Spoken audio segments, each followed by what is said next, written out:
Bonjour à tous et bienvenue sur Food is Love, j'espère que vous allez bien car aujourd'hui l'aventure culinaire va continuer en direction de l'Afrique de l'Ouest pour déguster un riz wolof au poulet. Le riz wolof, c'est la grande famille des riz africains comme le tieb que je vous avais déjà partagé. Aujourd'hui vous aurez le droit à une nouvelle recette. Vous prévoirez les gilets pare-bouche car les grenades à fragmentation seront bien évidemment de sortie. Alors sans plus attendre, c'est parti pour ce riz wolof au poulet. Vous allez rapidement vous apercevoir que c'est un plat très simple à réaliser et il le sera davantage avec une bonne organisation qui va débuter par la mise en place des ingrédients. Vous allez tout d'abord éplucher puis émincer 2 ou 3 carottes. Émincez-les très finement si vous voulez que vos carottes soient fondantes, un peu plus grossièrement si vous les préférez fermes et encore plus grossièrement si vous les préférez croquantes. Pour ma part, ce sera carotte bien tendre. Une fois que vous en aurez fini avec la découpe des carottes, vous vous attaquerez cette fois-ci à un oignon jaune de gros calibre. Vous allez bien évidemment l'éplucher avant de le hacher au couteau.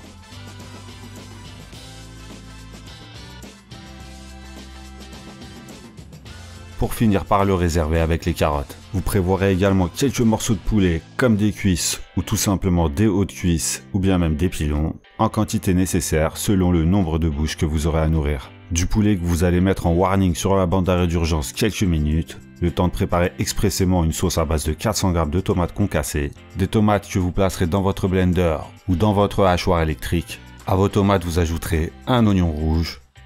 Vous allez également avoir besoin d'un poivron rouge, débarrassé de sa queue et de ses graines.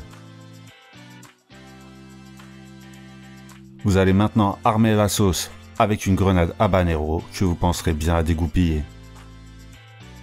Donnez-lui également 15 g de gingembre frais, une généreuse poignée de persil, une demi-cuillère à café de thym et vous terminez par arroser avec 5 centilitres de jus de citron. Maintenant vous enclenchez votre blender jusqu'à ce que vos aromates soient hachés le plus finement possible. Maintenant qu'on a terminé de préparer la sauce anti-émeute, on va pouvoir attaquer la cuisson en commençant par faire chauffer la marmite sur un feu moyen vif. Une fois la marmite bien chaude, on y versera 3 cuillères à soupe d'huile d'arachide ou d'huile de tournesol. Le premier à mettre les pieds dans la cocotte, ce sera le poulet, qu'on fera dorer pendant une dizaine de minutes en le retournant sur chacune de ses faces. On en profitera pour l'assaisonner avec du sel.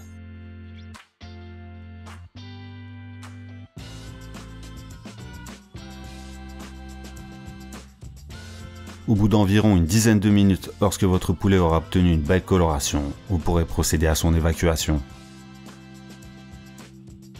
Un poulet généreux qui ne se sera pas privé de partager son gras avec votre huile de cuisson et dans laquelle vous allez rissoler pendant quelques minutes vos oignons et vos carottes. Pensez à réduire légèrement le feu, assaisonnez ces légumes avec une généreuse pincée de sel, mélangez, puis laissez votre organe olfactif profiter de l'odeur de l'oignon qui batifole dans l'huile et le gras de volaille. Au bout de 5 minutes, vous pourrez ajouter 2 cuillères à soupe de tomates concentrées, 3 gousses d'ail pressées,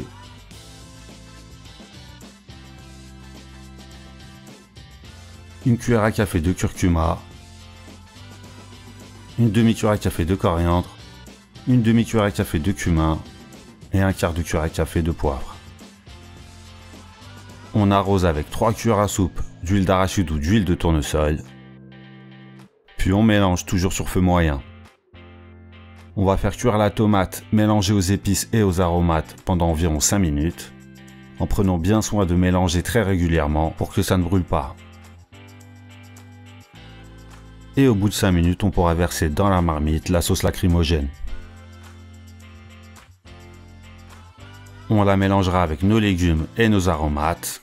On l'assaisonnera avec une cuillère à café de sel. Et on y versera 50 centilitres de bon bouillon de volaille. On va mélanger bien sûr pour aider la tomate à se diluer dans le bouillon. On obtiendra une belle sauce dans laquelle on balancera 2 feuilles de laurier et qu'on couvrira pour laisser mijoter à feu doux pendant 40 minutes.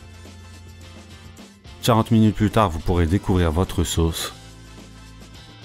Cette sauce, vous en prélèverez une dizaine de centilitres, environ une louche, que vous allez réserver et mettre de côté pour tout à l'heure.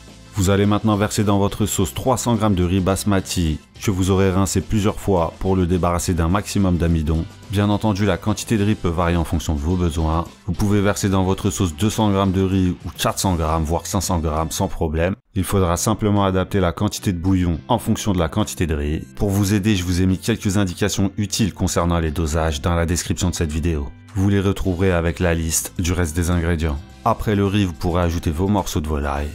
Ajoutez ensuite une grenade non dégoupillée qui va simplement parfumer la sauce. Ensuite, vous couvrez et vous propulsez votre marmite dans un four chauffé à 190 degrés pendant 45 minutes. Pendant ce temps-là, on va se faire une petite friture pour accompagner et compléter notre plat. Une friture à base de bananes plantain et qui est à loco et qui est baignée. Des bananes que vous allez inciser pour éplucher plus facilement et que vous détaillerez en rondelles d'environ 1,5 cm d'épaisseur. Vous allez plonger vos rondelles de bananes plantain dans un bain d'huile chauffé à 180 degrés, huile d'arachide ou huile de tournesol, dans laquelle vous ferez frire vos rondelles jusqu'à ce qu'elles soient bien dorées. Comme pour toute friture, vous mélangerez vos bananes pour vous assurer qu'elles ne se collent pas entre elles. Et lorsque vos bananes plantain seront bien dorées, ce qui ne devrait pas prendre plus de 5 minutes, vous pourrez les égoutter et les évacuer sur du papier absorbant. Des bananes plantain frites que vous pouvez assaisonner à votre guise. La base, c'est bien sûr le sel. Et pour ma part, j'ajouterai du piment fort et de la cannelle. Ces à loco tout chauds vont patienter sur le côté, puisque la marmite vient de sortir du four. Une marmite dans laquelle notre poulet et notre riz ont terminé leur cuisson. La sauce a été absorbée en grande partie par le riz.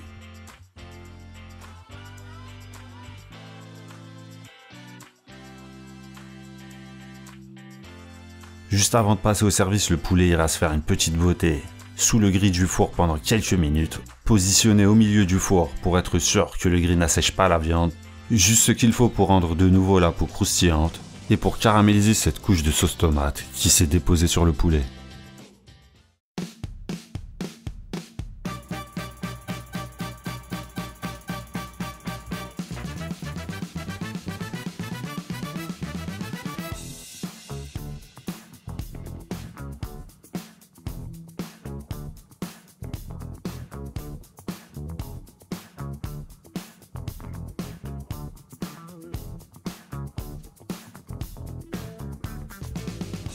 Cette vidéo est terminée, j'espère que la recette vous a plu. Je pense que vous aurez tous compris que les différentes grenades utilisées dans cette vidéo peuvent être remplacées par des armes factices, comme du piment vert ou du piment végétal.